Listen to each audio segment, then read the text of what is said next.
Bienvenidos a un nuevo episodio del podcast Estado Civil Motero, donde hablamos de motos, aunque no siempre, y damos rienda suelta a contenidos sin guión establecido, para no variar. Así que ponte cómodo y disfruta de una hora de desvaríos.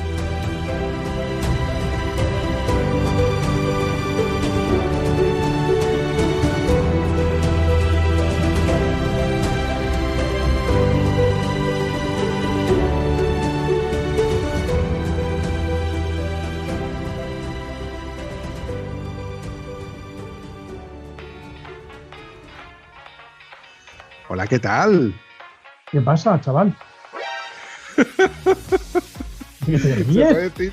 Me río porque, en primer lugar, este es el primer episodio del año 2021, con lo cual he cambiado de sintonía, he cambiado de intro, he cambiado la voz de Siri ya no suena, y en lugar de decir ¿qué pasa, chaval?, he dicho ¿qué pasa? ¿Qué tal? Hola, ¿qué tal? Y tú has dicho ¿qué pasa, chaval?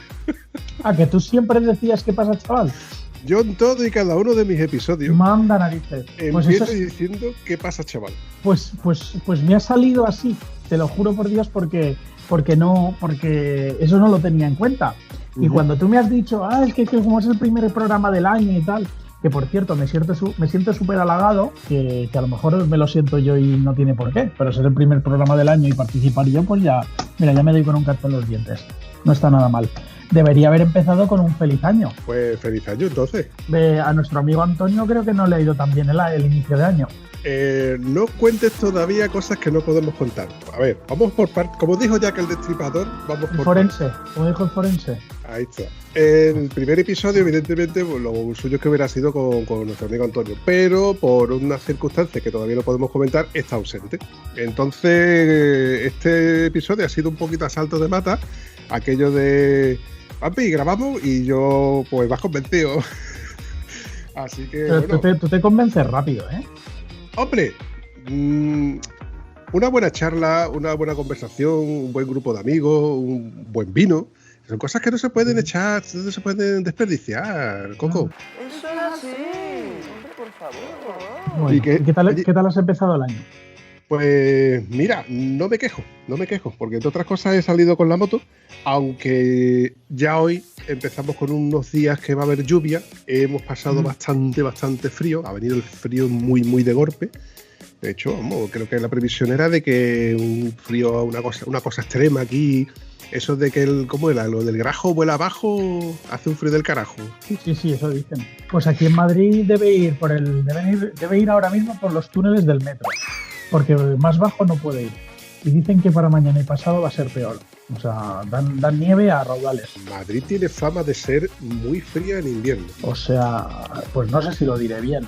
Dicen 10 meses de invierno y 2 de infierno, algo así. ¡Esto es Esparta!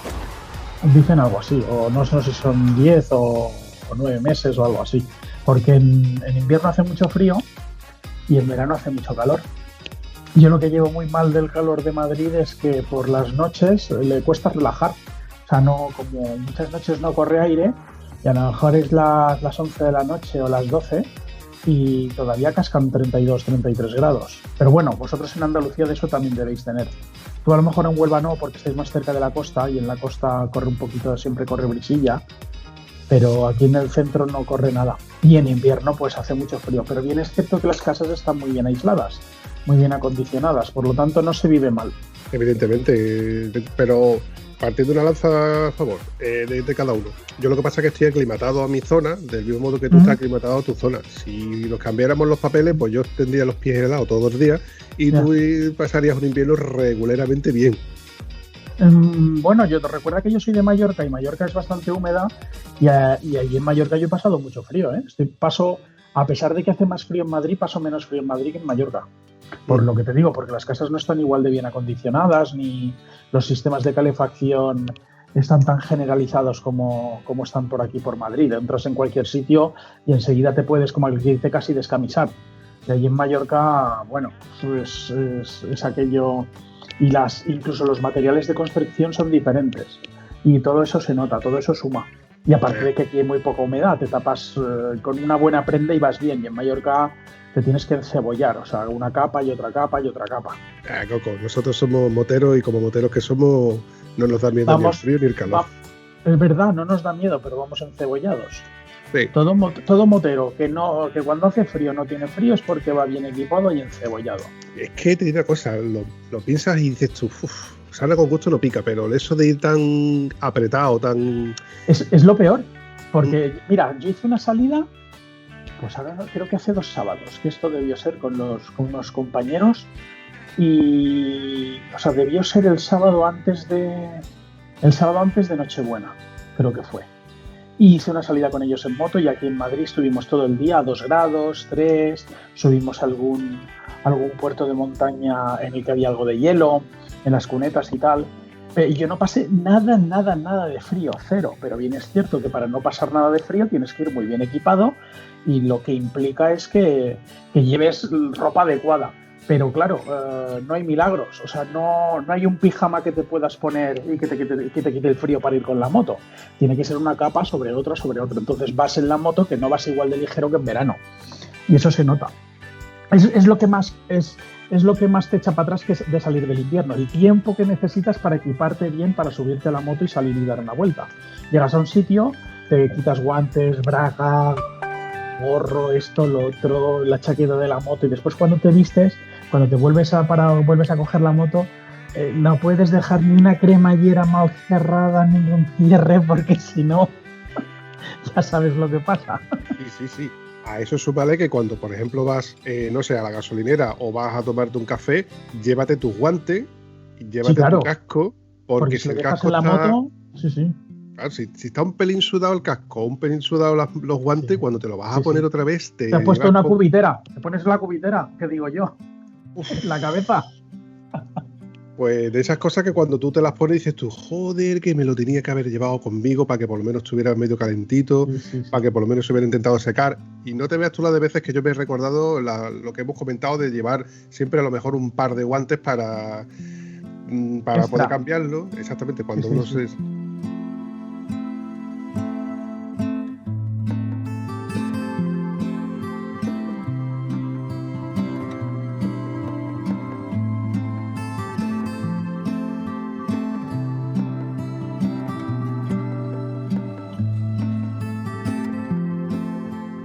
Y esto me recuerda a que he estado viendo hace un rato el resumen del Dakar y pienso en esos chavales, bueno, chavales, para mí son superhéroes, lo mires por donde lo mires, que se van a pegar, ahora creo que son, porque ahora el Dakar cada vez más cortito, creo que son 12, 13 días, no se van a pegar más.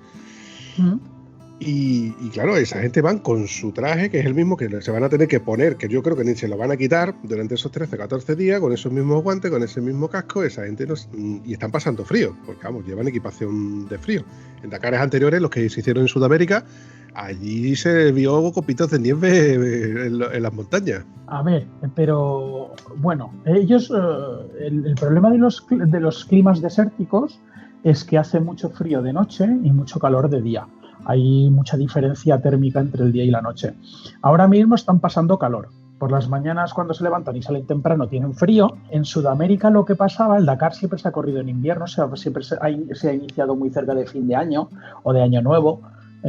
Y en Sudamérica lo que pasa es que allí era verano. Bien es cierto que en Sudamérica había etapas que subían a muchísima altura. A medida que vas subiendo, la temperatura va bajando. Yo siempre hago un cálculo, más o menos es una media de que cada 170 metros sobre el nivel del mar que subes, en teoría baja 1 grado. Esa es la teoría. Entonces había puertos de montaña y había pasos que estaban a 5.000 metros de altura, que algunos pilotos pues tenían problemas incluso de respiración, de oxigenación, ¿sabes? De recuperación y todo eso, y que dormían mal y eso. Entonces allí es normal que haga frío, pero claro, después bajabas al llano y a lo mejor tenían que competir a 40 grados. Eso es el problema que tiene el desierto. Pues no sé a qué temperatura están ahora mismo o han tenido hoy a lo largo del día donde se ha desarrollado hoy la etapa, pero calor ha hecho seguro. Después también hay que tener en cuenta que, sobre todo los pilotos de moto, cuando participas en una prueba como esta, todo el rato estás en movimiento. No paras de moverte. Por lo tanto, que estás haciendo un ejercicio muy intenso, van a muchísimas pulsaciones, entonces, de hecho, en el Dakar incluso, aunque por eso se celebra en invierno, para que haya menos probabilidades de sufrir un golpe de calor. Y la longitud de cada vez, lo que se está haciendo en el Dakar es intentar que las etapas tengan tramos cronometrados más intensos, pero con muchos menos tramos de enlace. Por ejemplo, en Sudamérica en los últimos años los tramos de enlace se hacían eternos. ¿Qué quiere decir eso? Tú duermes en un bivac o en un campamento. Desde donde duermes hasta donde está el punto de salida tienes que recorrer una distancia, en algunos días eran muy poca y otros días a lo mejor eran 400 kilómetros, que tú salías desde el bivac, vas por una carretera de circulación abierta o tramos sin asfaltar pero que son pistas, ¿vale? Que tienes que respetar, si hay señales de tráfico tienes que respetarlas hasta que llega el punto del tramo cronometrado. Ahí tienes el tramo cronometrado y después cuando acaba el tramo cronometrado, a veces el fin del tramo cronometrado tampoco estaba al lado del campamento del día siguiente, sino que tenías que hacer otro tramo de enlace. Entonces ese era el problema de Sudamérica. El Dakar siempre ha tenido un carácter tipo nómada, que es que cada noche se ha intentado, o cada 2 noches intentar cambiar el campamento para poder recorrer muchos kilómetros, porque originalmente esta prueba empezaba en París y acababa en Dakar. Entonces no te daba otra opción. Siguiendo el hilo de lo que estabas comentando, yo te recuerdo, y dándote la razón, recuerdo de que hablaban de etapas de enlace de 90 kilómetros por carretera, donde tenías que pasar por poblaciones, donde había tráfico. Y ha habido días, allí por ejemplo, hace 2 años, que hubo unas riadas muy fuertes y hubo inundaciones, creo recordar, 2 o 3 años, hubo un par de etapas que se cancelaron y tuvieron un tramo de enlace de 800 kilómetros. Pero que me estás container. O sea, yo no sé si la gente ha probado alguna vez una moto de enduro, pero si ya cansa hacer 800 kilómetros por autopista en una moto muy cómoda, imagina que es hacer 800 kilómetros sobre una moto de enduro. Joder, y además conservando la mecánica de la moto, porque es con la misma moto con la que tienes que ser el día siguiente. Evidente. Sí, claro. Esa es la idea. De hecho, en este Dakar, por ejemplo, ya no solo tienen que conservar la mecánica, que también. O sea, cuando cambias el motor, si tú tienes un problema con el motor y lo cambias, te penalizan hasta el año pasado, creo que eran con 15 minutos. No sé si este año sigue siendo igual. ¿Qué significa eso? Que un piloto, el piloto va acumulando tiempo a medida que va recorriendo tramos cronometrados y gana el que menos tiempo invierte en recorrer todos los tramos cronometrados. Si tú cambias el motor, te incrementan en 15 minutos. Hay pilotos que hacen la estrategia de cambiarlo en un momento adecuado y otros de conservar la mecánica y no cambiarlo.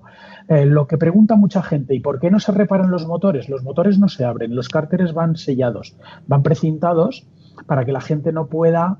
la organización te pone unas marcas y te pone unos precintos para que tú no puedas abrir y cerrar el motor cada noche y poner piezas nuevas. Eso si se permitiera eso, lo que darías es prioridad a los equipos con más presupuesto. Claro. Un equipo con mucho presupuesto que tenga 20 mecánicos, le dejas la moto por la noche y te lo pone todo nuevo. Y entonces eso no tendría el espíritu del Dakar. Entonces ahora lo que se hace es eso, si cambias tú el motor por avería o por lo que sea o por desgaste, te penalizan 15 minutos, o sea, te añaden 15 minutos al tiempo total. Mira, cuando has dicho lo de la esencia del Dakar, es que yo soy fanático, porque yo he crecido, yo soy fanático del Dakar antiguo, del de toda la vida, porque yo lo he seguido desde pequeño, seguía las revistas que pasaban por mis manos, los recortes que yo tenía de las Super Teneré, de las BMW, que en aquel entonces eran ganadoras. Tengo una imagen de Pierre Sabin, y a lo que estábamos hablando de lo que se me ha venido a la mente del invierno, ¿no? En la que él se le ve junto al helicóptero con ese chaquetón tipo aviador hasta arriba, con las gafas puestas, con la barba. Sí. O sea que ahí realmente pasaban frío. Pero ese era el otro Dakar. Ese Dakar era el Dakar donde tú era una prueba donde tú era el que más resistía durante 30 días y llegaban a recorrer hasta 15.000 kilómetros en 30 días. Sí. O sea, la navegación era prácticamente guíate por el sol y tira por la duna como puedas, rodea como puedas y bueno, lo de... Bueno, la navegación seguía siendo por roadbook, o sea, y por una brújula, y los que iban con copiloto antes en el Dakar se tiraban mucho de copilotos que tenían experiencia en vuelo por la navegación. Hoy en día, aunque el roadbook es electrónico, siguen llevando, ahora ha pasado a electrónico, siguen yendo con un roadbook, siguen yendo con un CAP, que es un dispositivo que lo que básicamente es una brújula que te da digitalmente el rumbo que tú llevas. Entonces, tampoco ha cambiado tanto. Lo que ha cambiado mucho es que se ha profesionalizado una barbaridad. Sí. ¿Qué pasa? Toda prueba, toda que tenga carácter de campeonato, federada regida por una federación internacional, tiende a de cada vez ser más segura. Al principio el Dakar, pues sí que era una pachanga, para que tú y yo nos entendamos, Sí. en el que un grupo de amigos pues dijeron, ¿a que no hay? ¿Sabes la típica frase? ¿A que no hay huevos de...? ¡Ay! ¡Ay! ¡Ay! ¡Ay! De tal, hostia, pues, escucha, pues... ¿Y por qué no? Y empezó así el Dakar en el año 70 y muchos, creo que fue. Yo en el año 91 fui a una salida en París del París-Dakar. O sea que también es una prueba que siempre me ha llamado mucho la atención, siempre me ha gustado, por el carácter de aventura que tenía. Así como también, aunque fuera una campaña de marketing, el Camel Trophy, que muy pocos se acuerdan ya del Camel Trophy. Oh, qué maravilla. Eso es para los nostálgicos que nos gustaban los Land Rover aquellos metidos por el barro. ¿Cómo se llamaba ese periodista que era español? Con un Miguel de la bigote? Cuadra Salcedo. Ahí está. Me la ha quitado de la boca porque lo tenía en la punta de la boca. Bueno, era emblemático ese hombre contando las batallitas, ¿eh?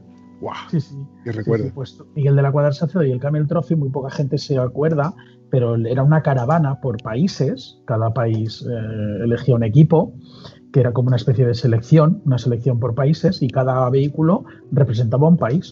Entonces no era competitivo, no sé si te acuerdas, en el que todo el mundo, o sea, habían unas pruebas de competencia que a veces no eran con los coches, que eran con canoas o construcción de un puente. Entonces, pero no era una prueba competitiva a ver quién llegaba antes a tal punto. Se trataba de que todos llegaran juntos a un punto cada noche y fueran pasando pues por donde fueran. Normalmente se corría en Sudamérica o en Centroamérica, que había mucha jungla y selva y todo eso. Y fíjate, casualmente, en el viaje que estuve hace un mes por Canarias, conocí a un chico, a Miguel, que fue participante del Camel Trophy. Hostia, qué guapo. Y me estuvo contando batallitas y me pasó fotos y tal. Y entonces, claro, imagínate, te empiezan a contar eso y automáticamente lo que haces es arrimarte a él a la mínima que puedes, pues para que te cuente anécdotas y batallitas. Una cosa que te voy a decir, cuando has dicho lo de que entre todos tenían que reunirse para colaborar y, por ejemplo, crear un puente o bueno, ayudarse, ¿no? Yo recuerdo haber visto un vídeo de los primeros Dakares que corrió Jesús Calleja. Jesús Calleja, de los primeros Dakares que corrió, cuando se hizo un poquito más mediático en la televisión, coincidió de que yo iba haciendo zapping, lo veo, y comentó que una de las pruebas que tenía que realizar en el París-Dakar era sacar el coche de un lago donde cada uno de los coches los tenían que enterrar y entre todos tenían que sacarlo casi que manualmente, con las planchas y demás. O sea, que eso era una prueba de la ¿En el Dakar o en el Camel Trophy? No. En el Dakar. Te estoy hablando del Dakar de hace, no sé, 10 años. Pero el Calleja no corría el Dakar hace 10 años. El Calleja se apuntó a esto, se subió al carro hace 3 o 4 años. Seguro que era el Calleja o era otro. Yo juraría que era el Calleja. Igual luego pero eso no es requisito de la organización. Hoy en día en el Dakar, el requisito de la organización es que tú estés federado, o sea, y estés corriendo un campeonato de raids. Entonces necesitas tener un palmarés. Para correr un Dakar no va cualquiera, ¿no? O sea, no puedo coger yo mañana y decir, pues mañana me apunto al Dakar. Tengo un montón de pasta, me monto una moto y me voy al Dakar. Dice, no, a ver, tú este año, ¿qué has corrido? Pues has corrido esto y otro. Y esto, pues venga, pues en teoría se presupone que tienes experiencia suficiente y tira para adelante, ¿vale? Y siempre bajo unas reglas súper restrictivas, o sea, tú tienes que verificar la moto, tienes que verificar los sistemas de seguridad, tú para salir a cada etapa tienes que ir con un equipo mínimo y un material mínimo como tantos litros de agua, una manta de esas térmicas, ¿sabes? Tienes barritas, tienes que llevar diferente material porque si no, no te permiten salir a la etapa. Sí. De hecho, como con esto del COVID, creo que una de las pruebas, la última que ha habido, la hemos pasado por aquí, que se supone que era puntuable o que era clasificatoria. Del Dakar se ha recorrido en Andalucía, se recorrió aquí por la parte de Cádiz. Yo no pude asistir porque mecánicamente mi moto no estaba lista y aparte tenía que pegar un madrugón y demás y no me compensaba. Entonces me la perdí, entre comillas me la perdí, pero sí que se ha hablado bastante en los resúmenes del Dakar porque ha sido bastante satisfactorio, y como prueba tipo test para comprobar cómo han ido las motos, cómo han ido los coches y demás, que es una de esas pruebas que eran muy puntuables para poder correr el Dakar en sí. Sí, las Dakar Series. Además creo que lo han llamado la Baja Andalucía o algo así, creo que se ha llamado. Sí, creo que sí. Pues volviendo al tema de lo que antiguamente era el Dakar, igual estoy yo confundido con esto de lo del Calleja, que yo creo que, ya te digo, igual son cosas que se me escapan. Yo juraría que era el Dakar y que era una de estas cosas que se hizo un poco mediático, lo pusieron en televisión, pero igual estoy coño confundido y es una prueba del tipo Baja California o el tipo otra cosa que fuera a lo mejor enfocado al Dakar. Pues, y entre las pruebas era sacar, vamos, yo recuerdo que estaba en el desierto y en uno de esos oasis que encontraron, pues tenían que meter los vehículos dentro del agua y sacarlos, o intentar sacarlos como si, como una prueba entre todos. O sea, yo es una prueba que he seguido cada año y con mucho interés. Yo lo sigo porque me gusta mucho el Dakar. De hecho, mi sueño sería poder participar de alguna manera. Pues ahora la categoría que podría hacerlo bien con 2 años de entreno podría ser en side by side, que son los buggies estos chiquitajos. O sea, sí que ha habido veces que, sobre todo en Sudamérica, ha habido inundaciones, entonces a veces por zonas que pasaba lo que es la ruta o los tramos cronometrados, a veces aquello se inundaba y aquello se convertía en un lodazal. Y a lo mejor eso es lo que has visto, no lo sé, pero me extraña. Te recuerdo, de hecho, una vez que fue cuando Marc Coma todavía corría en moto y siempre estaba en liza con el Cyril Depré, el francés, que en una etapa el Marc Coma evitó un lodazal de estos o pasó muy de largo, el Cyril Depré se quedó enganchado y perdió ahí 20 minutos y esos 20 minutos se los devolvieron. O sea que fue bastante injusto aquello, porque siempre está la comidilla esa que dice que como el Dakar lo organizan franceses, pues se favorece un poquito a los franceses. Pero bueno, bien es cierto que el Marc Coma se convirtió después en director de carrera y eso se supone que se solucionó ese tema. Pero bueno. Sí. Anécdotas del Dakar. ¿Tú recuerdas aquella anécdota tan famosa que fue, eso sí que fue un boom? Lo de que el coche de Ari Vatanen desapareció, es de 405 que desaparece y al cabo de unas horas aparece al lado de un garaje, no sé qué historia, y venga, sí. ya ha aparecido, ya puede salir. Eso, creo recordar que era incluso en Sudáfrica, un año que se llegó hasta Sudáfrica. Las últimas etapas tenían que hacer unas etapas por allí, por Sudáfrica. Y creo recordar que el coche llegó en mal estado, desapareció, en teoría se lo robaron, pero era, pues anda que nos han hecho mangarrufas, pero en toda la historia de la competición, del motor, ¿eh? Sí, pero que... El otro día, por ejemplo, hablando de mangarrufas de estas, me hizo mucha gracia, vi un documental no, en los de que hacían Top Gear, que ahora hacen de Grand Tour, el programa ese, pues hubo unas anécdotas que contaron cuando estaban los antiguos Grupo B que aparecían, cuando empezaron a correr los Audi 4 con tracción a las 4 ruedas en los rallies, que aquella fue una revolución porque competían contra coches que solo eran tracción trasera. Estaban los Lancia Stratos, estaban los R5 Turbo, pero llegó el Audi 4 y lo revolucionó todo y empezó a ganar. Entonces la escuadra de Lancia en aquel entonces corrían con los 0.37, pero se habían propuesto ganar el Mundial. ¿Qué pasó? Llegaron al rally de Monte Carlo y lo que hicieron, claro, en un rally que se celebra en invierno, donde hay tramos donde hay incluso nieve y hielo, un tracción 2 ruedas no tiene nada que hacer. Pues entonces el equipo Lancia lo que hizo compraron toneladas y toneladas de sal y por las noches las fueron repartiendo para que los tramos donde había hielo, en el momento de haber el tramo, desapareciera el hielo. Incluso contaban la anécdota que se iban a los comisarios, los propios de Lancia, vestidos, o sea, sin la equipación de Lancia, y decir, es que aquí hay mucha gente, este tramo a lo mejor habría que cancelarlo o acortarlo, porque había zonas de hielo, ¿sabes?, que no habían conseguido derretirlas con toda la sal que habían tirado. Entonces, siempre ha habido, que no son ilegalidades, porque no hay nada que prohíba eso. Pero claro, eso es... Y siempre ha habido eso, ¿eh? Siempre. La perspicacia del personal, buscando siempre triquiñuelas. Esas son las triquiñuelas. De hecho, muchas veces en los campeonatos, incluso en la Fórmula 1, quiero recordar que la temporada pasada o esta temporada, el coche de Hamilton, según cómo movías el volante para adelante o para atrás, abrías la dirección o la cerrabas para que fuera más estable en rectas, pero después movías el volante de una manera y cambiaba la configuración del eje delantero para que en las curvas fuera más estable. ¿Qué? Entonces no había nada en el reglamento que prohibiera eso. Pero claro, a nadie se le habría ocurrido hacer una cosa así. Otra triquiñuela que hizo Ducati en el Mundial de MotoGP es que la moto de Jack Miller y la del equipo Ducati es que para las salidas cambiaba la geometría bajándola mucho y haciéndola más largas entre ejes para evitar que la moto haga un wheelie y poder acelerar con más, o sea, tener una geometría más tipo dragster. Entonces, una vez que habías tú acelerado o habías cogido la velocidad de que ya ibas en marcha en tercera, cuarta o quinta, que ya es más difícil que la moto se levante, cambiaba la geometría y entonces pasaba a la geometría de dar vueltas y ir lo más rápido posible. Y eso no son ilegalidades, pero son... ¿Cómo se llama? Alegalidades, ¿no? Buscar la ilegalidad dentro de la legalidad. O sea, pues anda que nos ha hecho eso muchas veces. O sea, de hecho hay gente experta en eso. Y este Dakar, por ejemplo, fíjate tú, hasta el año pasado, los roadbook es el libro de ruta. O sea, lo vamos a explicar para el que no tenga ni idea. O sea, ¿cómo sabe un piloto por dónde tiene que ir?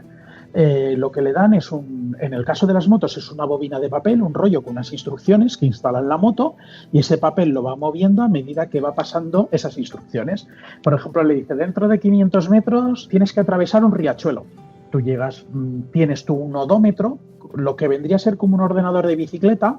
La moto tiene algo parecido, que tú puedes resetear para arriba o para abajo, incluso mover. 500 metros, pasas el riachuelo y después te dice, a lo mejor 600 metros después tienes que girar en una pista, coger la pista de la derecha o coger un rumbo de 300 grados. Tú vas con la brújula y tienes que ir siguiendo eso. Entonces tú vas siguiendo un roadbook. A los coches se les daba un libro que vas pasando páginas y a las motos se les daba una bobina, porque los motoristas, mientras van participando, lo que no pueden hacer es pasar páginas. No tienen una manera de sujetar un libro en el que pasar páginas. Los copilotos sí. Pues este año está la novedad que todo esto antes se entregaba la noche anterior. Se hacía un briefing la noche anterior, cuando ya habían llegado casi todos los participantes, a las 9 o las 10 de la noche, y se les explicaba, pues la ruta de la mañana va a ser más o menos así, y aquí tenéis los roadbooks. Pues los equipos con mucho presupuesto tenían gente especializada en coger esos roadbooks y repasárselos y generarte una ruta sobre un mapa y hablar contigo por la mañana y decirte, escucha, aquí ten cuidado que aquí tienes que ir por aquí. Aquí cuando veas, o sea, conseguían mucha más información de la que quería ofrecer la organización. Entonces, para evitar esto, lo que han hecho es, ahora dan los roadbooks de formato digital 5 minutos antes. A las motos se sigue dando en papel, pero te lo da la organización 5 minutos antes de la salida. Tú llegas allí, te dan la bobina de papel, tú lo montas, entonces en 5 minutos es imposible que tú puedas memorizar 400 kilómetros de instrucciones. Y todo eso para evitar triquiñuelas. Volviendo a eso, al tema de las triquiñuelas, porque esos señores que se dedicaban por las noches a coger Google Maps, a ampliarlo y decir, no cojas por aquí porque puedes coger por aquí, porque legalmente sí. Puedes coger porque tienes que porque por aquí hay una ladera, por aquí te es más fácil. Los mapmen, que se llaman, los hombres mapa. Que como tú dices, los que tienen, es que evidentemente los élites, los que tienen presupuesto, los grandes equipos, evidentemente tienen mucha más ventaja que los que van sin asistencia. Esto daría para más, porque a mí me gustaría al menos comentar con algunos de los que van sin asistencia, que me cuentan, por ejemplo, nosotros vamos con nuestra moto, con nuestros juegos de neumáticos y una lata de conservas de 90 litros donde ahí va todos nuestros enseres, incluido, o sea, menos la tienda de campaña que va por fuera, que la organización te la monta y te la desmonta, pero ahí van tus herramientas, tus filtros. Sí, esto es otra categoría dentro del mundo de las motos, que son los Malemoto, Legend by Motul o algo así. By Motul. Original by Motul, exactamente, que es gente que son pilotos que se hacen su propia moto. O sea, no van sin mecánico, van sin asistencia, y entonces lo que tienen que hacerse es la moto, solo se la tocan ellos. O sea, que lo que le da es un punto adicional de aventura y de sufrimiento. O sea, porque si el Dakar, mucha gente no se hace cargo lo dura que es una etapa del Dakar. Una etapa del Dakar cualquiera, aunque no tenga el espíritu de los años 70 y 80, siguen siendo muy duras. O sea, cuando nosotros vemos las imágenes que vemos en televisión de los pilotos yendo a la velocidad que van, sobre todo en las motos, porque los coches llevan un copiloto al lado que solo se encarga de la navegación, ¿vale? Pero el piloto que va en moto, cuando ayer, por ejemplo, hubo una etapa en la que Barreda y Ricky Brabeck se perdieron porque abrían pista, esta gente va pilotando y va leyendo un roadbook y va navegando a la velocidad que los vemos ahí hacer caballitos y saltando dunas y todo eso, a la vez van navegando. Y eso es de una complejidad que la gente no se puede ni imaginar. De hecho, mira si soy yo fan de este tipo de pruebas de roadbook, que nosotros, en la empresa que trabajaba antes, organizábamos pruebas de roadbook de un día, por ejemplo, 1000 kilómetros en un día con roadbook. Wow. Para que la gente pudiera más o menos intuir lo que es una prueba de esta. Me echo las manos a la cabeza, Carlos. Si soy yo que me pierdo con el propio GPS, que la lío de vez en cuando, o me la lía él a mí, no sé, muchas veces lo que... No quiero echarle la culpa a él o él a mí. Pero estar... Porque, a ver, es en una carretera donde tú nada más que tienes que seguir una línea recta de una carretera que no es un carril medio del campo, y tú me dices con un roadbook, dentro de 300 kilómetros o de 100 kilómetros hay una señal que te tiras a la mano derecha. No 100 kilómetros, no. O sea, te dicen cada 300 metros, pues por aquí, 500 metros después, para allá. O sea, cada vez que hay algo relevante. Por ejemplo, si tú estás en un mar de dunas, a lo mejor te dan un cap y te dicen, sigue durante 15 kilómetros este rumbo. Tú vas navegando por las dunas y a lo mejor tienes 15 kilómetros que tienes que ir más o menos un rumbo. Pero tú sabes lo difícil que es mantener un rumbo por las dunas, porque tienes que buscar el lugar de paso adecuado. Y a lo mejor no te estás dando cuenta y te estás tirando hacia un lateral. 15 kilómetros después, tú no estás ni de lejos donde esperas estar, entonces tienes que ir navegando para encontrar la siguiente viñeta. Tiene que haber una referencia o algo, a lo mejor hay una piedra y te dice, pasa esta piedra, deja esta piedra a la derecha y después giras en este otro rumbo, por ejemplo. Y si no la has encontrado, lo único que te queda, la única opción es volver atrás a deshacer lo hecho y volver a la última referencia. Porque la gran diferencia con un GPS, que un GPS siempre te dice dónde estás. Tú al GPS, los GPS empezaron para decirte dónde estabas. Después los GPS les podías decir, estoy aquí y quiero ir acá.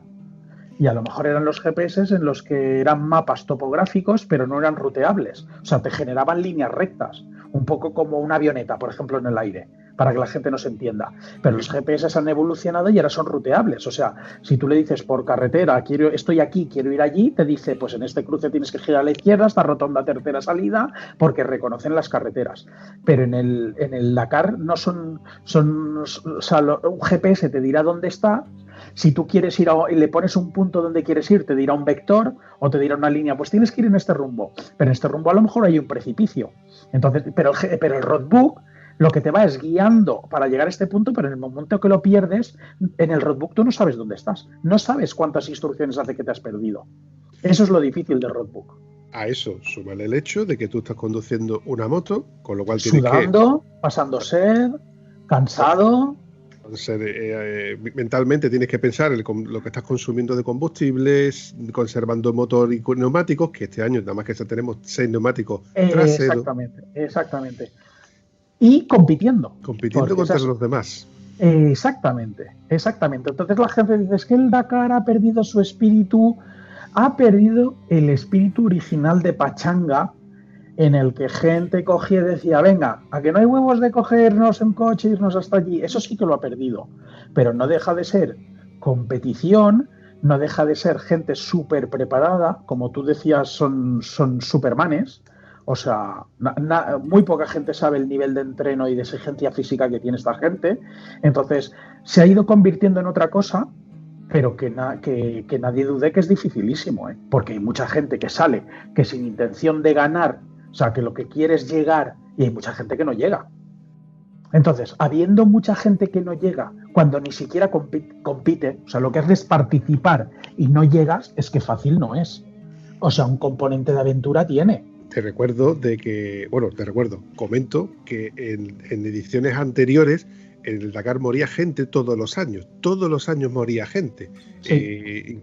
Sin mencionar que había gente que se quedaba tirado en medio del desierto, se le hace de noche. El año pasado murió Paulo Gonçalves, un piloto portugués súper querido por todo el mundo, O sea, que es hasta el año pasado mismo. ¿Por qué la norma de los neumáticos? Porque ya se intentó antes, en el Dakar se podía correr con una moto trail grande, tú podías correr con una 1000, se corrían con las Super Tenerés, no sé si te acuerdas. Se corrían con BMWs R100 GS, ¿sabes? Y se corrían con motos de 1000 centímetros cúbicos. Pero era demasiado rápido.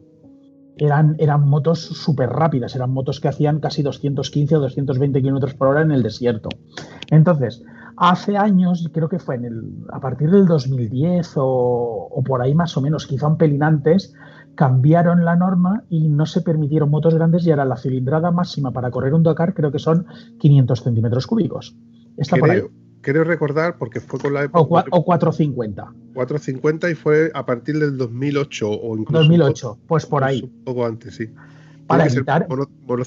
monocilíndricos de máximo 450 centímetros cúbicos. Pues con eso redujeron las velocidades máximas porque en aquel entonces esas motos, para ser fiables, no pasaban de 140 a 150 kilómetros por hora, pero es que una moto rally de hoy en día, esas tienen 80 o 90 caballos y vuelven a estar en 190 kilómetros por hora. Entonces, ¿qué han hecho? Pues han aumentado zonas en las que son susceptibles de ser muy peligrosas, que a lo mejor son zonas de velocidad controlada. Que te dicen, pues este tramo de aquí a aquí suelen ser tramos muy, muy pequeños, ¿vale? Pues te dicen, pues no puedes pasar de 60 kilómetros por hora. Y si pasas, te penalizan. Y otra cosa que han hecho es lo de los neumáticos. Si tú no puedes abrir gas a fondo, porque gastas, o sea, antes cambiaban un neumático cada día. El que va a competir, el que va a ganar, el que va a hacer entre los 30 primeros, tienes que cambiar las ruedas cada día sí o sí. Pero si tú te dicen, oye, que va a haber 15 etapas y solo puedes utilizar 6 ruedas traseras, muchos días vas a necesitar la misma goma 2 días y algunas 3. ¿Qué se traduce en eso? En que no podrás ir como antes. De hecho, no sé si tú te has fijado o has visto algún resumen, o sea, antes de ayer fue la etapa prólogo, ayer fue la primera etapa y hoy ha sido la segunda, que a las 10 van a dar el resumen en Teledeporte. Y si te fijas, no van igual de rápido. No los ves derrapando tanto. No sé si te has fijado o si te fijas esta noche cuando veas el resumen, van rápido, pero van mucho más finos, van midiendo mucho más cómo dan el gas. No sé si me explico. Y eso se nota. Si tú has seguido el Dakar cada año, creo que lo notarás. O sea, no es que vayan mucho más lentos, pero ya no van gas a fuego como iban antes. Es que volvemos a lo de que el que tiene pasta, pues, antiguamente, ¿no? Antes de este año, el que tenía pasta, que tiene muchos neumáticos, no le costaba ningún trabajo gastar lo que gastase porque siempre tiene por detrás a alguien que le cambie los neumáticos, le cambie los mus, le cambie lo que tenga que cambiarle, porque vamos, cambiaban directamente juegos de llantas. Lo que no me queda claro es si este año con esos 6 neumáticos son 6 juegos de neumáticos o 6 juegos de llanta con mus y neumáticos. Eso es lo que me gustaría... O sea, el problema son las gomas. Llantas tú puedes tener las que quieras. O sea, hay equipos que tienen un montón. Uno que tenga un Malemoto, el Bimotool, ¿cómo has dicho que era él? Es que se me va la palabra. Original Bimotool. Pues a lo mejor uno de estos lleva 2 o 3 juegos de llantas, ¿vale? Porque las lleva de recambios por si rompen, porque tú a lo mejor puedes, hay una duna cortada y debajo hay 3 piedras, caes encima y destrozar las llantas. O sea, lo que no puedes hacer es retirarte. Entonces llevan llantas de recambio. Pero el problema son el problema es el neumático trasero. Siempre se gasta mucho más el neumático trasero antes que el delantero, porque es el del gas. De frenar no se frena tanto. De delante, porque las motos enseguida que cortas gas es como un barco en el mar, enseguida se hunde en la arena. Entonces, no, son motos que no llevan ABS, entonces tampoco puedes frenar tanto. Entonces, lo que genera el desgaste en el neumático siempre es la rueda trasera y por el gas. Y son ruedas traseras. Delanteras, podrías hacer 3 etapas con un neumático delantero sin problemas. Pero una trasera al ritmo que iban antes, imposible. De hecho, creo que incluso pasado el año 2000, había pilotos que cambiaban neumáticos a mitad de etapa. Eso cambió la norma. No sé si te acordarás tú una polémica que hubo con Marc Coma y Cyril Depré, que en la salida de un tramo había un tramo especial, una neutralización y otra vez el tramo especial. Volvía. Y en esa neutralización, en unas imágenes, o sea, cuando en el segundo tramo, cuando decimos especial estamos hablando de tramo cronometrado, o sea, que ahí van a fuego, en la salida del segundo tramo cronometrado había unas imágenes que el neumático volvía a ser nuevo, a pesar de que está expresamente prohibido. ¿Qué pasa? Que casi todo el mundo lo hacía. Pero alguien denunció, ¿sabes? Los neumáticos se empezaron a marcar desde aquel entonces y a partir, creo que fue del 2000 y poco, no te dejaban cambiar gomas a mitad de etapa. Hay que ir restringiendo porque si no, todos buscamos lo que hablamos al principio, claro, buscando siempre la ventaja para poder llegar, porque bueno, al fin y al cabo es una competición y ganar es ganar. Hay que intentar de ganar a toda costa y bueno, y buscando siempre las triquiñuelas de cómo poder ganar. Mira, he recordado cuando hemos comentado antes lo de... yo recuerdo de que lo que no recuerdo a qué piloto fue, pero esto fue en Sudamérica, donde en los tramos de enlace incluso se le multó o se le penalizó porque había recorrido en zonas urbanas a más velocidad de la que tenía que haber recorrido. O sea que incluso el propio, bueno, para bien o para mal, la evolución y la seguridad ha ido primando en todos y cada uno de los Dakar. Entonces, están controladas todas las motos a la velocidad a las que van, dónde están posicionadas, por si necesitan asistencia.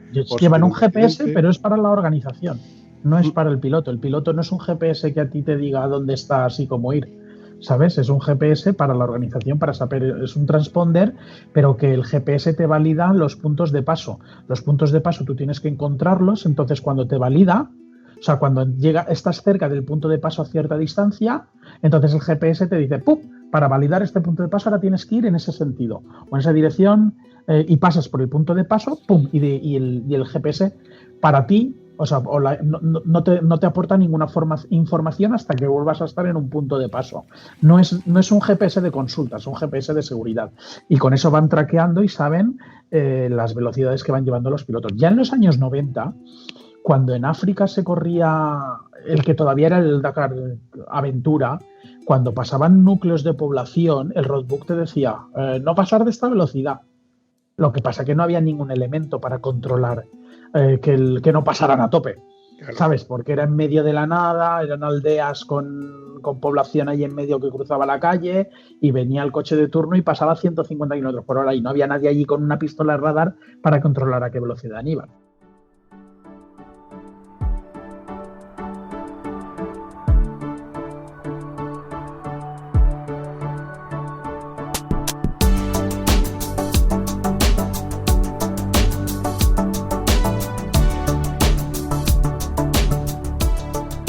Ahora, por lo visto, según lo pasó a este corredor, le empezó a pitar y no hizo caso omiso a este GPS que le pitaba, como que iba a más velocidad de la cuenta y siguió. Y al final fue penalizado con... Sí, eso se hace cada día.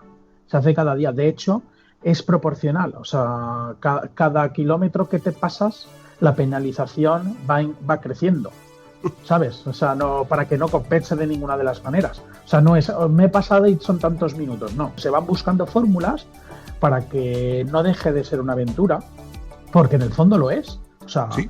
Antes la gente no lo ve así, pero a mí me parece una aventura desde el momento que decides ir a correr un Dakar hasta que tomas la salida. Incluso antes, ten en cuenta de que el corredor que decide que el año que viene va a correr tiene que estar preparándose un año antes.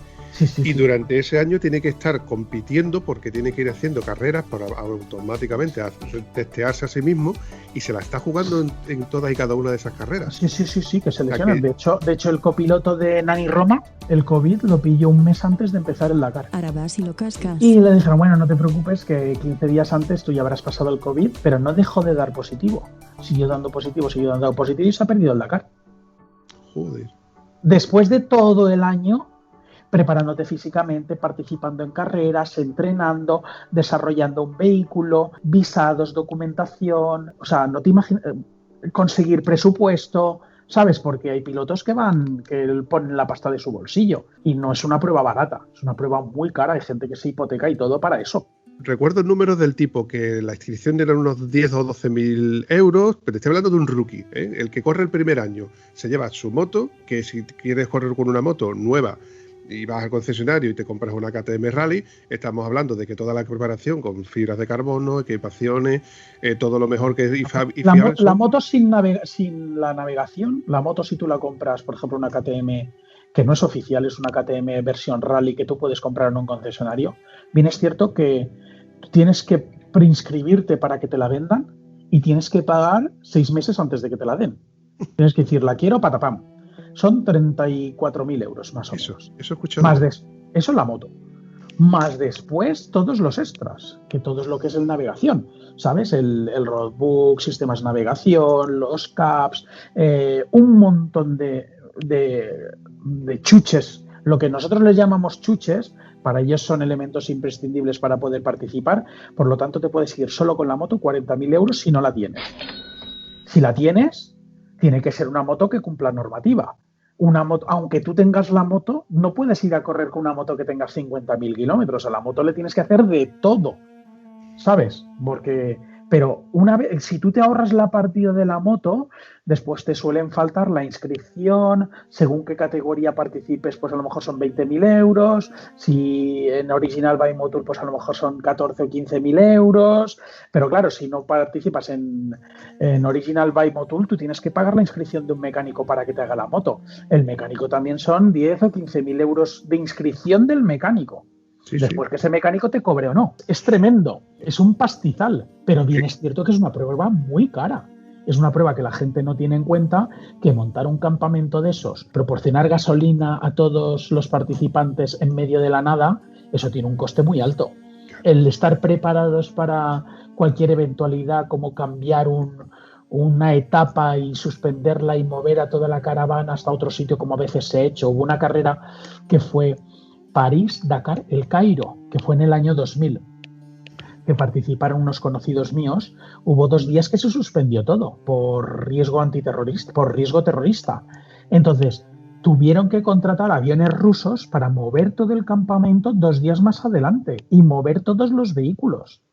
O sea, los pilotos no les dijeron, escucha, que ahora me tienes que dar 10.000 euros más. No, todo eso se encargó la organización. Hay un vídeo en YouTube donde, bueno, se ve todo eso, toda la infraestructura, de todo lo que se movieron con los aviones aquellos rusos que eran inmensos, y dices tú, madre mía, pero claro, ahí está. Creo que eran los Antonov o los enormes aquellos. Tremendo. Y eso cuesta muchísimo dinero. Es una prueba que es muy cara, pero también es una prueba muy difícil de organizar. Es un negocio, seguro, lo es, pero que el riesgo que también tienen es altísimo.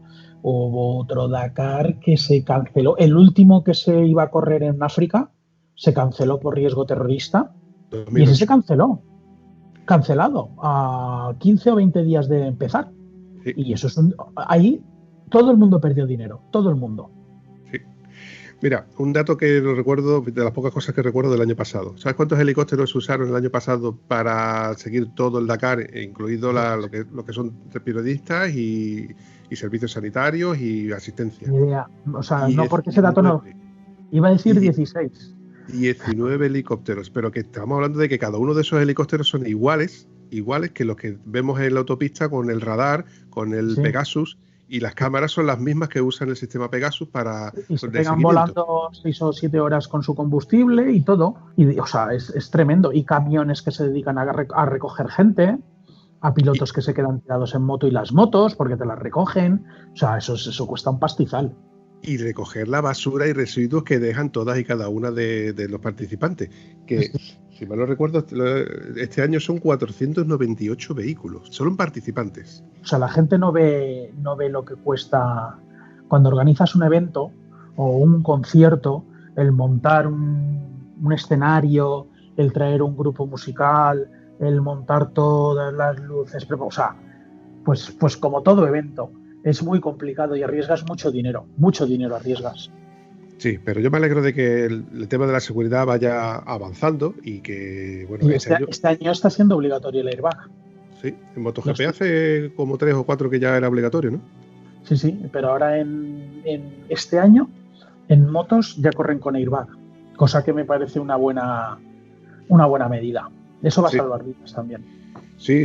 Además hay pilotos que, por ejemplo, comentaban de que al llevar el airbag no necesitas llevar collarín, y quieras o no, pues los que no están acostumbrados a llevar collarín, el tener que llevar el collarín es una incomodidad.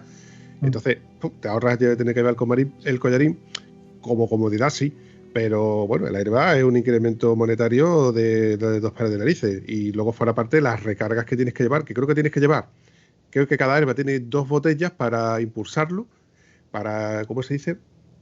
Para inflarlo. Para dispararlos. Sí. El nombre es que dispara con 2 botellas, luego tienes que llevar otras 2 de repuesto siempre encima, que claro, que cada vez que si te caes y se dispara, pues tienes que pararte, buscar dónde está la botella, cargarlo, aunque también tienes intríngulis. Pero, por ejemplo, la organización está obligada a darte botellas de recambio siempre y cuando entregues las botellas que están disparadas.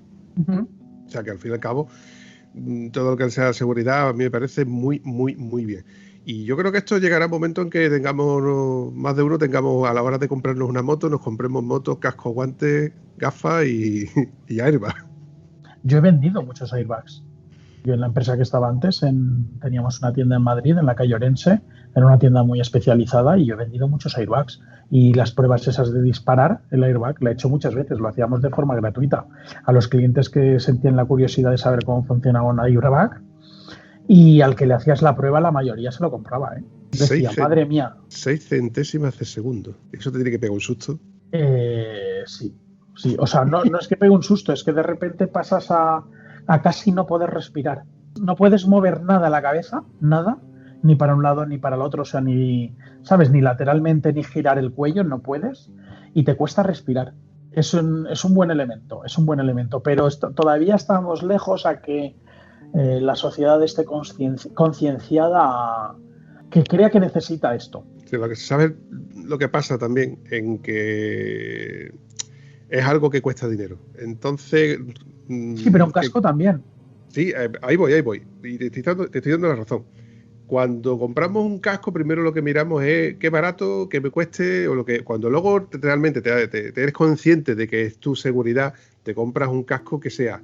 Ya no es bueno, bonito y barato. Ya te compras un casco que sabes tú que durante el tiempo que lo vas a tener te da ciertas garantías de que no vas a sufrir. Y esos son de 300 para arriba. Claro, es que estamos hablando de un casco de media gama. Al principio te puedes cocer, pero luego dices tú, es que es una inversión. Y el airbag, lo mires por donde lo mires, te va a salvar. Pero es que además ten en cuenta una cosa, yo era una reflexión que le decía a los clientes, me decían, es que es dinero. Tú les decías, sí, es dinero, pero el casco, por ejemplo, que llevabas en la mano, porque te entran con el casco en la mano o lo ves como lo atan a la moto delante de la tienda, que es un casco de 500 o 600 euros, el airbag está más o menos ahí, pero el casco frente a una caída tú lo tienes que tirar y el airbag no. El airbag tú tienes una caída, le cambias de botellita y sigues teniendo airbag, siempre que no se perfore, siempre que no tengas la mala suerte de caer sobre un hierro de punta o algo así. ¿Sabes? Entonces es reutilizable. Entonces ya empieza a no ser tan caro. Hay que concienciarse en que es un sistema de seguridad pasiva o activa. ¿Cómo era? Pues, me has pillado totalmente. Porque yo creo que son las dos. Se me ha ido completamente de la cabeza y no te sé decir si es uno o el otro. Yo creo que son las dos, activa o pasiva, porque es pasiva hasta que se activa y cuando se activa pues ya sea seguridad al 100%. Pero los airbags son uno de los elementos de seguridad pasiva. Qué rápido es, macho. ¿Pasiva? Pasiva. Sí, porque actúa después del accidente. Bien. Bueno, pues gracias por el apunte, señor Coco. Una cosa que te iba a decir es que se me ha ido, tío, como empezamos a divagar, es que se me van. Con esto de la evolución del Dakar. Hoy he visto yo el resumen en el que Sebastián Loeb ha pinchado 3 veces y es increíble cómo llegas tú, notas que has pinchado, notas no. Hay un ordenadorcito dentro del coche que te dice que una de las ruedas, te dice qué rueda es la que ha perdido presión y automáticamente tú te paras, le das a un botón, salen 4 gatos hidráulicos, te levantas el coche y ahora tú te cambias la rueda. Pero no todos, eso solo lo pueden hacer los buggies. Hay unos coches, no sé qué categoría es. Los gatos hidráulicos solo lo pueden llevar los buggies. Creo que los 4x4, como los buggies solo tienen traccionador ruedas, pueden regular las presiones de los neumáticos desde dentro y tienen los gatos hidráulicos. Y los 4x4, como tienen ventaja porque llevan mayor tracción, pero están penalizados por peso, tienen la desventaja de que creo que no pueden llevar los gatos hidráulicos ni gestionar la presión de los neumáticos en marcha. O sea, son diferencias técnicas. O sea, por lo tanto, ya cuando tú participas en coche ya es una apuesta qué tipo de coche vas a utilizar. No es fácil. ¿Y los camiones? Esos camiones... Wow, eso es otro mundo. Eso es otro mundo. Y es que es increíble que esos camiones, yo he visto camiones adelantando a coches. Y dices tú, si los coches van volando, ¿cómo es posible que eso...? De hecho, los camiones también los limitaron la velocidad. En teoría no pueden pasar de 135 o 140 kilómetros por hora. Es increíble cómo puede andar un bicho de esos por lo que es, al fin y al cabo, el mundo de la competición. El poner todo lo mejor. Te juro que daría un día de trabajo, en lo que gano en un día de trabajo, con tal de poder tener delante cualquiera de esos vehículos, ya sean coches, motos o camiones incluso, de poder ver las transmisiones, de poder ver los frenos, de poder ver los amortiguadores, de poder ver el motor aunque sea por fuera, porque es una tecnología que no está al alcance de nosotros, no es comercial, lo que es a nivel de competición. La puedes adquirir, o sea, todo lo que equipa un camión, o sea, el problema son los prototipos.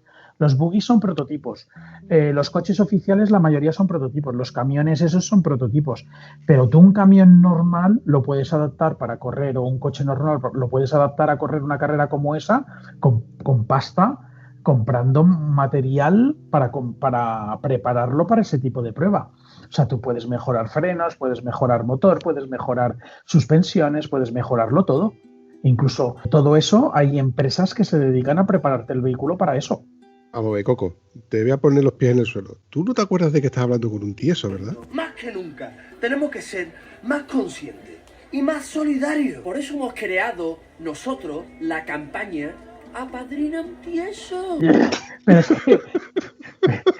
Ya, pero después ahí está lo bueno que seas a la hora de encontrar dinero de patrocinadores. No, yo tendría que prostituirme directamente.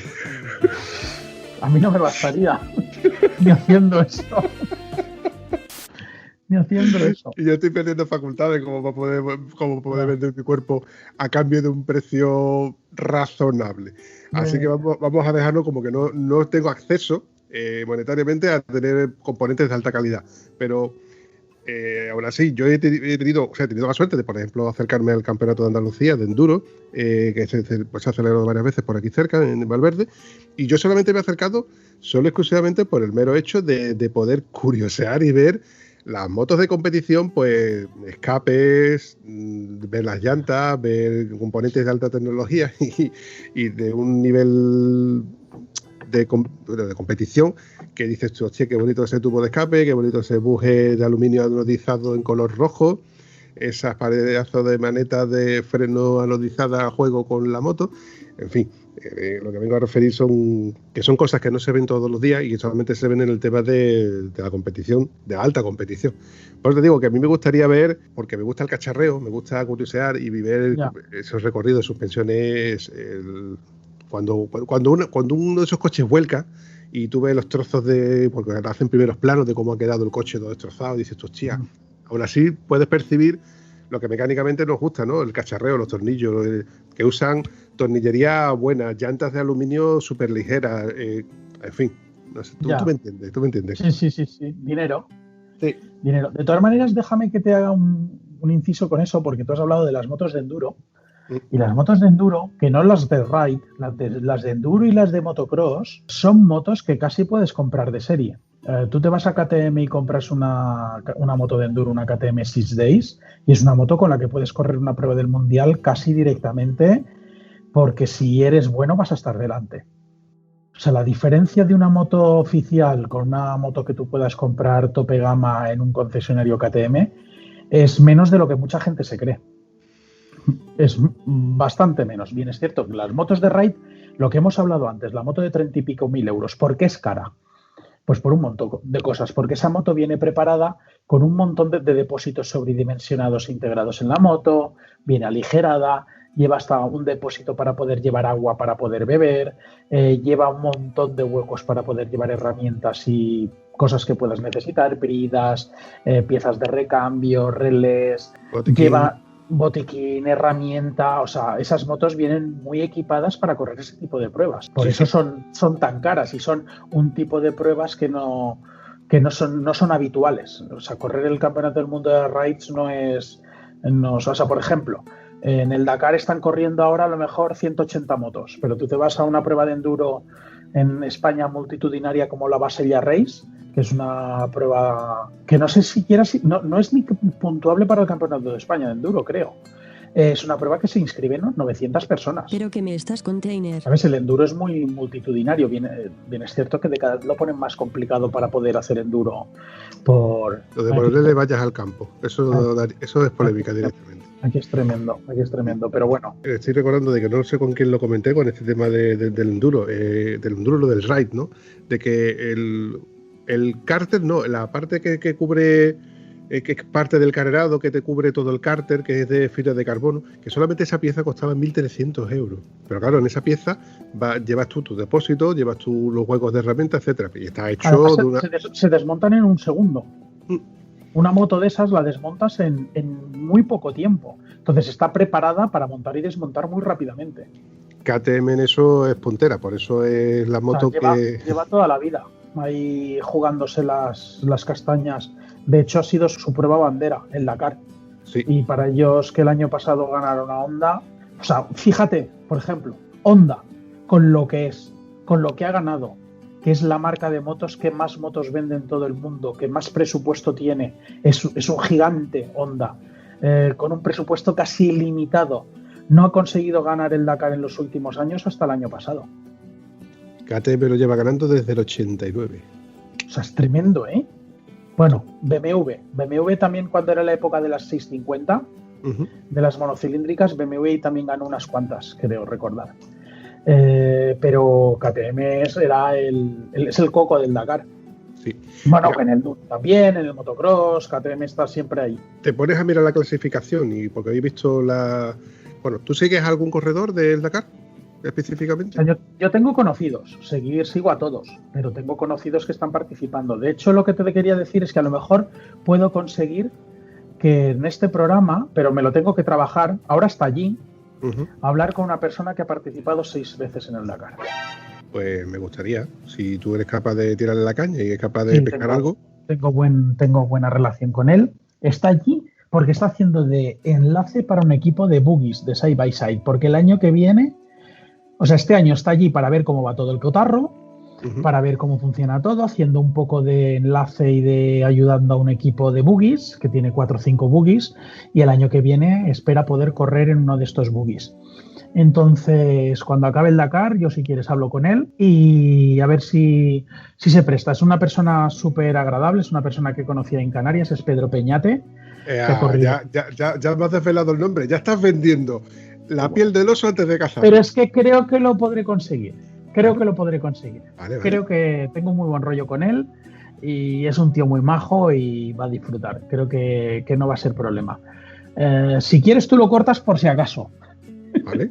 Por si acaso no lo conseguimos, pero creo que se puede conseguir. Vale. Tú sabes que aquí estamos siempre abiertos a cualquier invitado que quiera echar un rato, que al fin y al cabo es lo que hablamos. Es un rato de charla, de cháchara, donde nos juntamos 2, 3, en este caso somos 2 solamente, pero bueno, hubiera echado de menos a Antonio, pero está ausente, habrá que esperar para la siguiente. A lo que venía yo a comentarte es que yo sigo a Lyndon Poskitt, que hace como 2 años que corrió el Dakar. Sí. El año pasado. Original by Motul. Exactamente. Lo comenta muchas veces. Yo de inglés no sé mucho, pero comenta muchas veces Original by Motul. El año pasado lo corrió, este año yo por eso he mirado la lista de los inscritos, a ver si estaba él, porque como lo sigo, él hizo un especial como me pareció intuir que iba a correr este año. Y yo me alegré y digo, hostia, va a correr este año, lindo, venga. Pero miré la lista y digo, no está entre los inscritos, entonces digo, no. Entonces igual ha hecho algún tipo de colaboración con un corredor que, bueno, a lo que vengo a referirme es que el año en el que corrió, que yo lo seguí, vamos, está en YouTube todos y cada una de las etapas que él corrió, y se le ve como en cada uno de los días va degradando su sonrisa, que es eterna, y se le ve la cara de cansancio y cómo le van machacando y todos y cada uno de los días sus caídas, etcétera. Y se ve como él prepara la moto antes del Dakar, durante el Dakar las tiene que desmontar toda cada una de las veces que tiene que reparar o que tiene que cambiarle filtros, aceite, etcétera. Y a lo que venía a referirme, que es una moto que está accesible, que es fácil de desmontar y desmontar y que está hecha para eso, para que tú la puedas reparar en carrera. Sí. Son motos. No, es que estoy mirando, he entrado en el perfil de Lyndon Poskitt en YouTube y el último vídeo que ha colgado desde hace una semana dice Race to Dakar 2020. ¿Ves tú como yo vi algo? Sí, pero es que el Race to Dakar, Africa Eco Race, es otro tipo de rally. Es un rally que se celebraba en África y este año se ha cancelado por COVID. Vendría a ser el Dakar de los pobres. Oye, es una prueba paralela. Vale.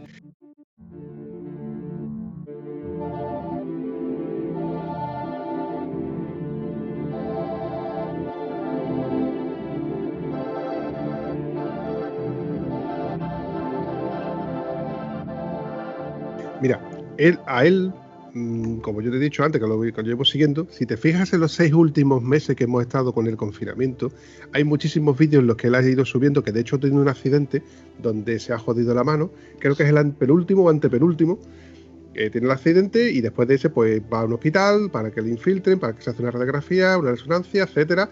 Y a lo que vengo a referirme con el tema del COVID. No se ve a nadie con mascarilla en África. En estos 6 meses de vídeos que ha ido subiendo Lendoposki, a nadie vas a ver con mascarilla, ni siquiera a él. Y a él se le ve reparando su moto, quitándole basculante, cambiándole casquillos al sistema de violeta, etcétera, reparándose su moto. Y con las bolsas precisamente del tipo que estuvimos hablando en el episodio anterior, de tipo flexible. Y que de hecho, hace un par de días volví a echarle otro vistazo a la web y tengo que reconocerlo, Carlos, me pone cachondo, ¿eh? Me encanta, ya te digo, me gusta mucho el tema de las paletas flexibles, a mí me dan mucho juego. Y bueno, eso, publicidad que te estoy dando gratuitamente. Nada, no te preocupes. Bienvenida sea. Escucha, que nos hemos olvidado comentar que este año en el Dakar hay una categoría nueva, que es el Classic Dakar, que son vehículos clásicos. Sí que es cierto que no sé a partir de qué año lo consideran ellos clásicos, pero son vehículos que al menos tienen más de 20 años, seguro, si no 25, que hacen como una ruta casi paralela, o sea, están englobados dentro de la organización, están en el mismo campamento, pero en vez de competir a velocidad, compiten en regularidad. Los hacen pasar por sitios complicados, pero tienen que mantener una velocidad media. Entonces, es otro tipo de prueba que creo que si la miman un poquito, le podría dar un giro a esta prueba, o sea, ampliar el abanico de lo que es esta prueba y volver a recuperar a románticos que perdió, seguidores románticos que perdió por abandonar África. Sí, lo he visto y de hecho creo que tenemos ahí un par de vehículos españoles que van a correr en la categoría de vehículos clásicos. Y la verdad es que a mí, que yo soy nostálgico del Dakar, que veo cosas como ver un Citroën CX Pala atravesando las dunas o un Renault 4 con depósitos de gasolina en la vaca, esas cosas no se ven ahora ni de coña. O un Panda 4x4. 4x4. El coche de los tiesos. Eso es así, compadre. Eso sigue siendo así. El coche de... No, hay más tiesos todavía. Yo creo que hay por ahí... Creo que hay 2 caballos. El 2 caballos. Creo que hay un 2 caballos dando la vuelta al mundo, ¿eh? Y ya le han dado por lo menos un par de ellas por ahí. Pero no veo un 2 caballos subiendo dunas. Bajándolas sí, pero subiéndolas... Bueno, no sé, dale a Roger Moore en aquella película Un 2 caballos, que incluso lo volcó, lo pone en derecho y sigue andando para adelante. Sí, pero... En otros tiempos. Bueno, chaval, ya hemos pasado otra hora. Ya vamos por la tercera. No, bueno, otra hora. Bueno, sí, vayamos por otro episodio. Pero vamos, que yo creo que... Yo sé que esto a ti te gusta. Pues la verdad es que me lo paso bien en los podcasts porque me dejan que me explaye. Se presupone que se me escucha. Muchas veces hay gente que te pide consejos sobre cosas y después hace lo que les da la gana. O gente que no sabe a lo mejor la experiencia que tú puedes llegar a tener en algunos aspectos, y como que estamos en un momento en el que Internet y YouTube está lleno de expertos. No sé si me explico. Entonces aquí, en un podcast, al menos puedo explayarme. No presupongo que me van a escuchar, pero al menos no me interrumpen, ni me cuestionan. No sé si me explico. Sí, mira, además te voy a decir una cosa. A lo mejor ha sonado un poco engreído, un poco... No es que suene engreído, mira, al hilo de lo que estás contando, y lo hablé hace muy poco con un buen amigo mío, el tema de qué es un podcast, ¿no? El podcast es una cosa que es gratis, y como es gratis, todo el mundo que quiera lo puede escuchar y le puede dar al pause o puede cambiarse y puede permitirse incluso el lujo de comentarlo, al igual que YouTube. ¿Que te gusta o no te gusta? Bueno, pues cambias de canal. Pero una cosa que es gratis... Ya, pero que el podcast se está grabando y lo estamos grabando tú y yo. O sea, no es como una mesa en lo que estamos sentados con 10 o 15 personas más. Debatiendo, ¿no? Debatiendo, que es que se está volviendo complicado debatir últimamente. Sí. Además, es que incluso hay que medir ciertas palabras y ciertas cosas porque hay gente con piel muy finita, muy sensible. Y dices tú, macho, es que no se puede ser ya no es eso, que también, ya no es eso. Pero, o sea, veo yo alguna vez algunos tutoriales de YouTube, he visto yo. O sea, yo he trabajado 16 años de mecánico y dices, madre del amor hermoso. Y la gente los tiene por la Biblia, ¿sabes? Entonces... YouTube no sé dónde vamos a llegar. Si a mí me preguntasen qué va a pasar con YouTube, no sé, pero tiene que llegar a un límite. No podemos llegar a un canal de YouTube y ver, hostia, tiene no sé cuántas mil visualizaciones y no sé cuántos mil suscriptores. Tan malo no puede ser. Y ya luego lo tomas como que es algo que sirve. Yo recuerdo, tú y yo somos usuarios de la manzanita, y recuerdo cuando salió el iPhone 6, que ya no tenía el conector jack, el conector de Lightning, y alguien que tenía muchísimos suscriptores y muchísimas visualizaciones cogió con un taladro y le abrió el orificio y dijo, mira, ¿veis? Aquí está el orificio, o sea, aquí está por donde podéis conectarlo, lo podéis conectar. Y si yo quisiera que tuviera ese vídeo, que no lo quitó, el montón de comentarios que tenían donde que hijo de puta que te has cargado mi teléfono, que yo te he hecho cuenta y le he taladrado el teléfono nuevo. O sea, no me lo puedo creer. Como te lo estoy diciendo, Carlos. Sé que no me engañas, pero es que no lo visualizo, no lo veo. O sea, no veo que la gente... O sea, esto es comparable a escuchar a Trump decir que si te bebes lejía te vas a curar del coronavirus. Pero, o sea, ¿quién va a beber lejía? Los hay. A ver, Coco, tú y yo me vas a visualizar fácilmente. Yo soy usuario de un foro donde hay posts específicos de cada una de las cosas, donde tú tienes un buscador y si tú quieres preguntar cada cuánto se cambia un kit de transmisión de una F800, pues está ahí un post.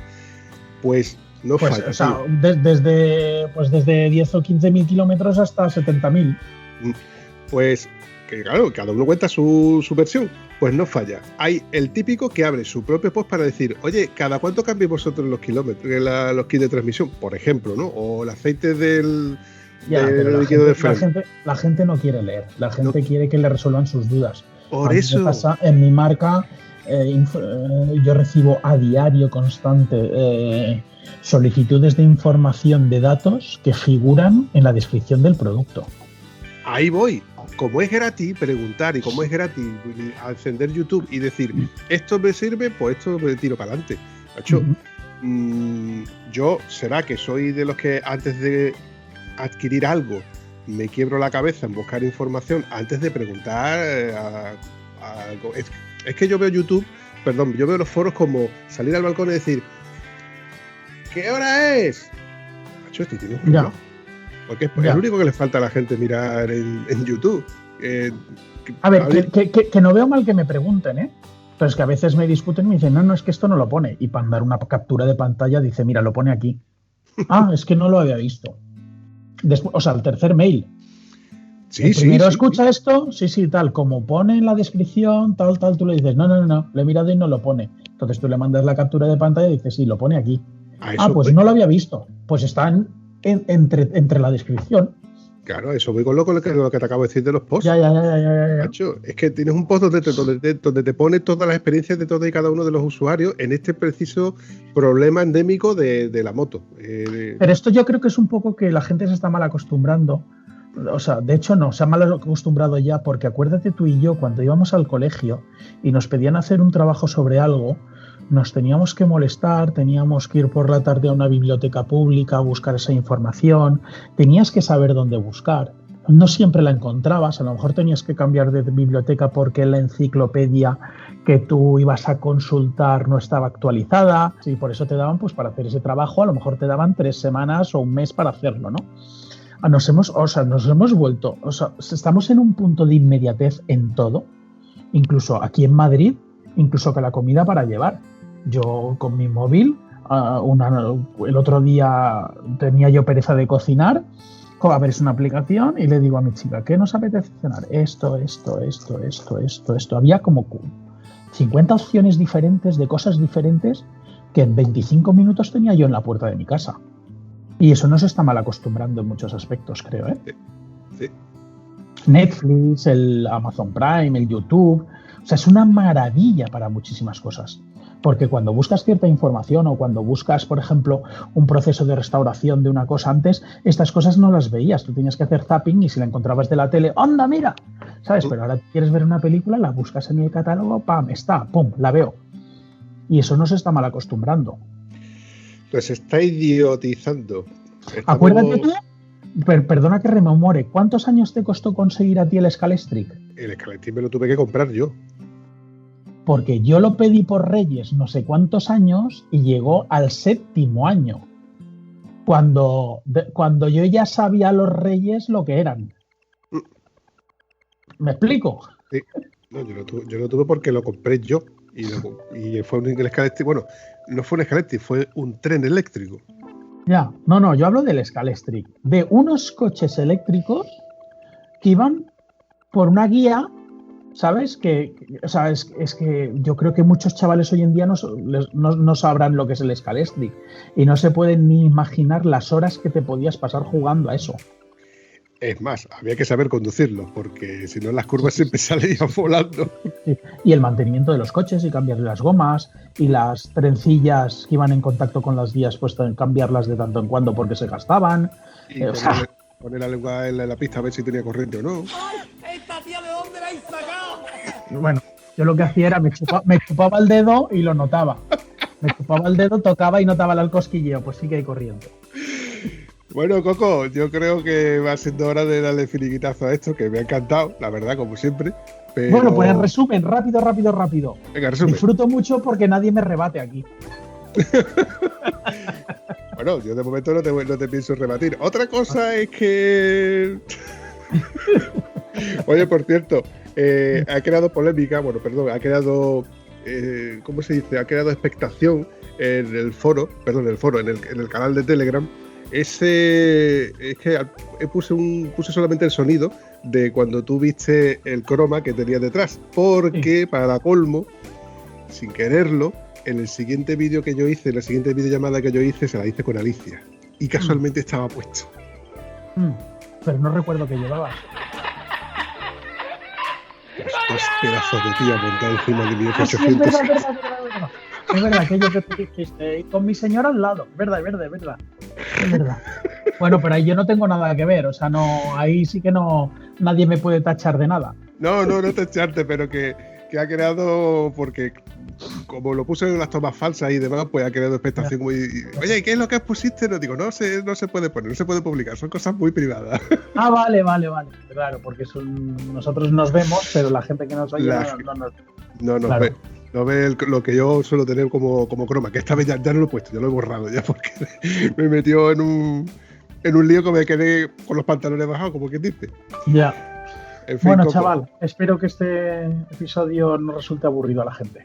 No sé si le resulta aburrido. Si le resulta aburrido, pues bueno, van a hacer un poco de zapping para que sea monótono, porque como todo, habrá gente a la que le guste y habrá gente que no le guste. Y todos los episodios es muy fácil, les dices que otro día habrá otro invitado más interesante que yo y ya está. Lo que pasa es que yo tengo un sistema operativo en el cual yo no digo nunca quién está en los episodios. Todo por sorpresa. Así que el que haya llegado hasta este punto, que haya llegado hasta el final, pues bueno, se lo agradezco y esperemos que en el próximo episodio sea algo diferente. Bueno, venga. A ver si consigo aquello que te he dicho que a lo mejor podía conseguir. Estupendo. Nos vamos viendo, Coco. Un abrazo, campeón. Un abrazo, Martín.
Bueno, ¿cómo vamos de tiempo? Pues ya hemos llegado a la hora. O sea que Ya.